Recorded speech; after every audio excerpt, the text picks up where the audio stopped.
Nahataitra ny maro sady nahatalanjona raha vantany vao maheno fa misy andianjatovo izay manolana alika vavy ao Anjanahary Dezenina ao Antananarivo renivohitra ao amin'izao fotoana izao izay tsy fantatra mazava moa no antony mahatonga azy ireo manao an'izay fanamparana filan'izy ireo amin'ny alika vavy izay.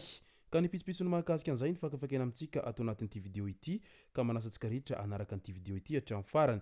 Aza dino ny milaiky ny vidéo antsika ary tsara voatrany ny miabone amin'ny chaîne antsika mba ahafahanareo manaraka tsy tabaka ny vidéo zay efa nahita isan'andro. Tsy ampy-andrela moa isika fa avy hatrany tonga de vavany ndao ary.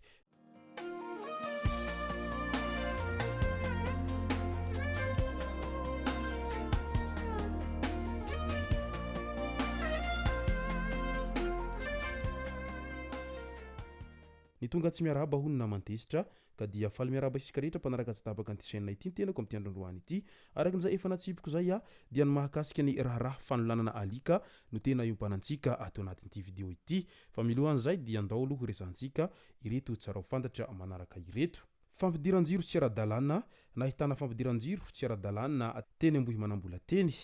Io fampidiran-jiro io dia nataony mpandraharaha tsy miankina izay tsy nahazoana alalana tamina jirama ny fanatanterahana ny asa. Nandoa vola ny vantana tamin'ireo mpandraharaha ireo ny mponina nividy ireo andrin-jiro sy fitaovana ary nametraka izany hatrany antokantranony. Noesoriny jirama ireo fitaovana tsy ara-dalàna ireo ary nampiakary ny teny anivon'ny fitsarana ny raharaha. No milohan'ny fitsarana higadra enim-bolana an-tranomaizina ireo mpandraharaha ary nandoa onitra roa tapitrisa ariary ihany koa taorian'ny fahatratrarana an'izao fampidirana jiro tsy ara-dalàna tany an-tranon'olona teny ambohy manambola izao. Eo amin'ny resaka fakanan-keriny indray, vehivavy iray novotsitra teo am-pelatan'ireo mpakan-keriny ary tsy nandoavam-bola. Ny 10 Jolay 2024 no nalainy mpakan-keriny tao an-tranony ity vehivavy iray ity. Nirongo fitaovam-piadina basy tamin'io fotoana io ireo Jolay ary nosandoka ho mpiasan'ny pôle anti-corruption. 10 tapitrisa ariary no nitakin'ireo Jolay tamin'ny fianakaviana mba ho sandany famotsorana azy. Nisy noho izany ny paikady napetraka rehefa naharay ny fitarainana ny zandary avy ao amin'ny compagnie brigade Antananarivo Ville ka ny 12 Jolay 2024 dia votsitra Soamantsara teo am-pelatanan'ny mpakan-keriny teny Antsahamamy Ambolokandrina ity vehivavy ity. Misy telo ireo olona voasambotra amin'izao raharaha izao izay nandray anjara mivantana tamin'ny fakanan-keriny. Tratra tamin'izany ihany koa ny fitaovam-piadina izay nampiasain'izy ireo. Midika izany fa tsy mikely soroka ny mpitandro ny filaminana mamongotra hatramin'ny fakany ireo tambazotra rehetra amin'izay fanaovana asa raty isan-karazany izay ary tsy andefitra amin'izany ireo mpitandro ny filaminana fa rehefa tratra ianao dia tsy maintsy idoboka any am-ponja. Loza mampalahelo indray no niseho teny amin'ny fokontany Morafeno, kominina Arivonimamy voalohany tamin'iny andron'io omaly iny. Nahitana fatin'olona efa nodorana tao anaty lavapako amin'ny lalana makany amin'ny pista hiazo any an-tanibe. Mpiandrompy no nahita azy ka nampilaza ny seho fokontany. Nifanindry tamin'izany raim-pianakaviana iray avy any an-tanibe no tsy hita nanomboka ny talata hariva teo rehefa avy namonjy fetim-pianakaviana tany Manazary. Voasaika handefa filazana tamin'ny radio ireto fianakaviana no tojo ity tranga ity.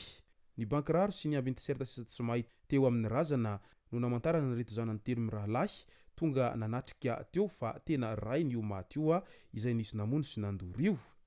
Tonga nanao famtorana sy fanadiadiana teny ny manampahefana isan-tsokajiny, ny médecin inspecteur, ny chef CSB, ny tao gendarmerie sy ny police-pirenena ary ramatoa ben'ny tanàna ny commune urbaine Rivonimamy sy ny seho fokontany Morafeno ary Antanibe.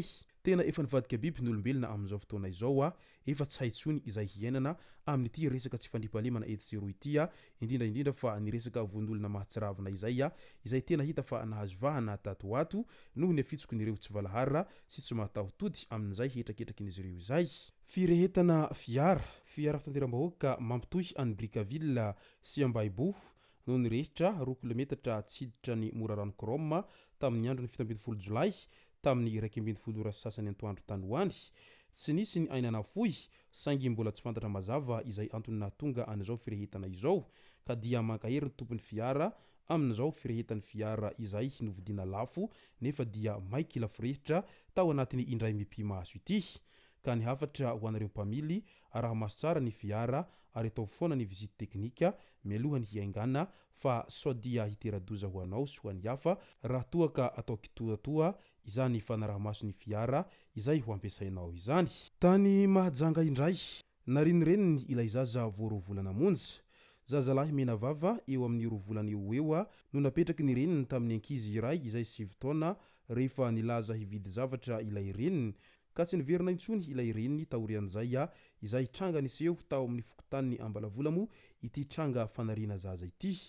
Nentina tany amin'ny hôpitaly Androva ilay zaza salama tsara ary efa mandray an-tanana ny fikarakarana azy ny tambazotra ny fiarovana ny ankizy ao Mahajangao. Karona ihany koa no mety ho ray aman-drenin'ity zaza ity amin'izao fotoana izao. Misy ireo sahirana mafy te hanananaka fa misy kosa ireo mahavita manary ny zanaky naterany. Ka ny hafatra ho an'ireo vehivavy rehefa tsy ho vita ny hitaizany zaza, rehefa tsy ho vita ihany ny hamelony zanaka dia manaova fanabeazana aizana na ihany koa aza miaraka amin'olona intsony amin'izay mantsy tsy miteraka na ihany koa tsy bevoka.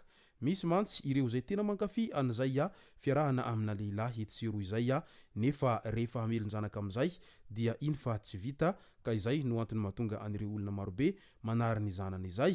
Lasa ataon'ny sasany fialamboly ny fanamboarany zanaka nefa ny hamelona azy tsy vita akory. Andao amin'izay ho resantsika ity tranga hafahafa izay tena nanaitra ny maro niseho tao Anjanahary Dezenina ity satria misy ny andian-jatovo izay manolana alika vavy eny an-toerana eny amin'izao fotoana izao.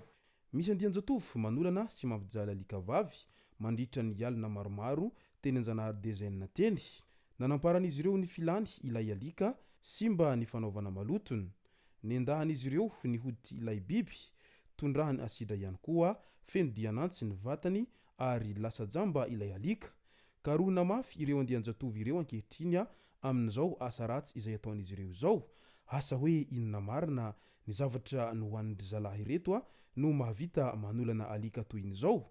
Raha ohatra ka niresaka fanolanan-jaza foana mantsy isika hatramin'izay na ihany koa niresaka fanolanana etsiroa miampy von'olona mahatsiravina dia tamin'ity indray mitoraka ity indray dia nahitana an'izay fanolanana alika izay. Tranga mbola tsy fahita tao anatin'ny enimpolo taona ity tranga izay niseho ity fa dia hita ao Madagasikara avokoa izao karazan-javatra rehetra izao amin'izao ankehitriny izao ka mampimetra-panontaniana ihany amin'ilay hoe inona no tena antony mahatonga an'izay karazan-javatra isan-karazany izay hita ao Madagasikara no sady mahamenatra no mampalahelo amin'izao ankehitriny izao. Izay no masaka azona roso tao anatin'ity video ity tompoko lasy tompoko vavy ka dia misaotra antsika rehetra nanaraka an'ity video ity hatramin'ny farany. Azadino ny milaiky ny videontsika ary tsarovatra hatrany ny miabone amin'ny chaîne antsika mba ahafahanareo manaraka tsy tapaka ny video zay lefa nahito isan'andro. Tompoko lasy tompoko vavy mankasitraka dia mirary soa.